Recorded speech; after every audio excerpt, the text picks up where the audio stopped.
Welcome to TheoTrade. This is Don Kaufman. It's February 11th, 2019, and you are watching the TheoTrade evening video. With about 20 minutes left in the trading session, well, the S&P futures are caught between a rock and a hard place, massively unchanged. What I really mean by rock and a hard place happens to be the fact that the S&P futures are caught between two major gravity points to the upside, and I'll kind of highlight it, which is right there. It's 27.31 to the downside, 26.82. What are we doing? Pretty much skirting the middle of that throughout the course of the day. You know, as I look into intraday trade, 27.11 holds a tremendous amount of weight, but we're very likely to see markets, progress ever so slightly lower. They'll probably come down to 2,700. And are we capable of breaking through that? Again, there's all kinds of kind of key inflection points and levels along the way that the S&Ps seem to literally get kind of caught up in. So this is what I tend to call slop trade, and that's we're slopping around the 27.11. If we come down to 2,700, we're going to do the exact same thing. Again, we're going to need some news to really pop us out of this. And you look down the list of some of the usual suspects, maybe one of the standouts is the Russell, but then you realize the Russell is being driven very in large part by the dollar. There's really not a whole lot of movement on the volatility front. The monsters of tech are massively unchanged. I mean, where does that leave us? Well, first of all, throughout the course of this week, we got to hear about Brexit. We got to hear more about, the trade war in China. We got to hear, of course, the end of the week, the government shutdown. In the meantime, though, if you start to look over at the economic calendar, it is chock full of events. You better be aware of all the events coming out. Some of them are even during market hours. I will give you guys heads up if you're live in the TheoTrade chat room. But again, you got to look out also for what I call tape bombs throughout the course of this week. Tape bombs, what are they? Tweets, Twitter bombs, tape bombs, the exact same thing. Anything that could actually knock you off course, especially if you're trading on an intraday basis. With that, again, a lot of headwinds, but a lot of binary type trade. As I said, this is kind of a slopping around to 27.11.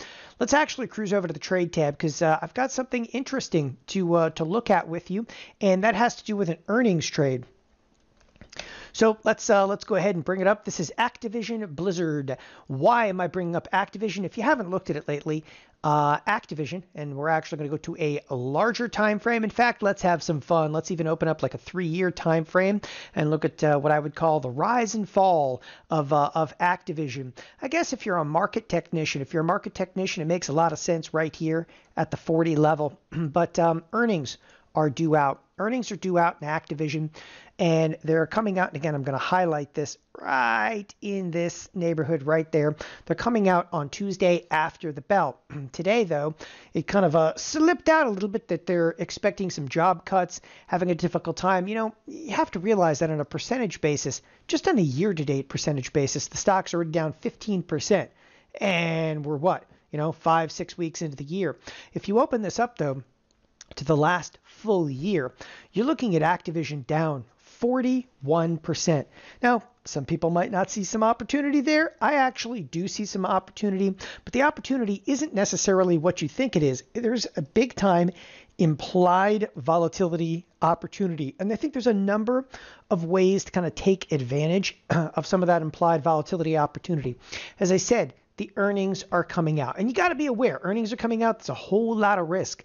We're jacked up to about 120% implied volatility on about a $4.30 expected move. Now, just recognize a $4.30 move on a $40 stock. What are we looking at? What's 11-12% move in a stock amongst friends, right? One of the things, though, that I found interesting in here has a lot to do with the volatility and the volatility skew. And what I want to take you into here in a position that I've actually placed has to do with, take a look at the 39 puts with me. 39 puts. They're trading right now at about 116% implied volatility.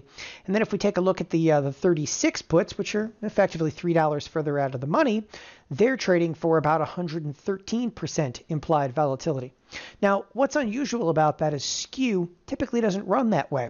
Skew is what? The implied volatility gets higher the further you go out of the money. I'll give you a quick example, and then we'll come back to, it's again, ATVI, if you've never looked at this before.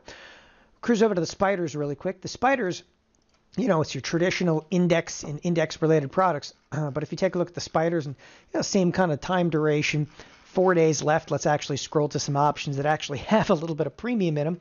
The at-the-money options are sitting at about 13%. The further you go out of the money, the higher the implied volatility happens to effectively go.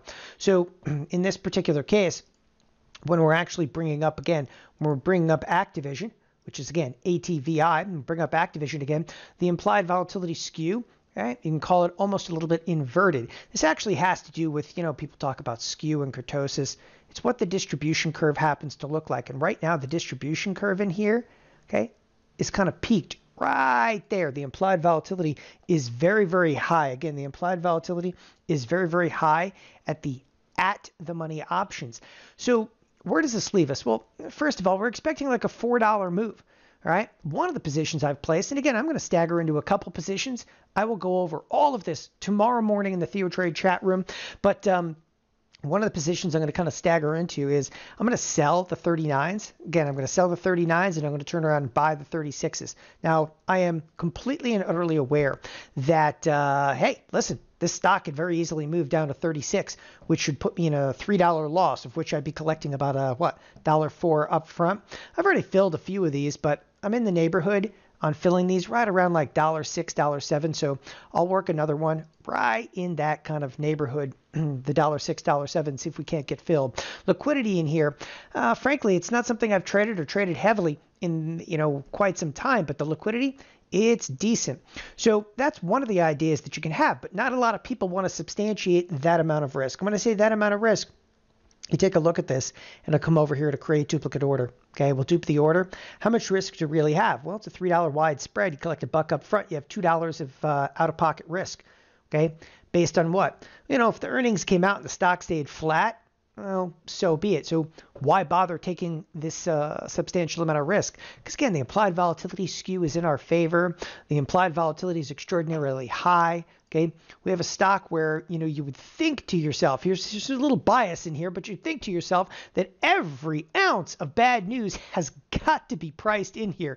Though, just hear me out, because when the earnings come out, they could always surprise us again to the downside. You would think that would be out. But if you don't like substantiating that amount of risk, you know what? You can go for the age-old, what I call in-out spread. Okay, and that's, again, this is a bullish trade. I'd buy like a 39 strike, maybe sell like a 41 strike. There's nothing wrong with this. And this would risk 94 cents to be able to make what? It's pretty much risk a buck to be able to make a buck.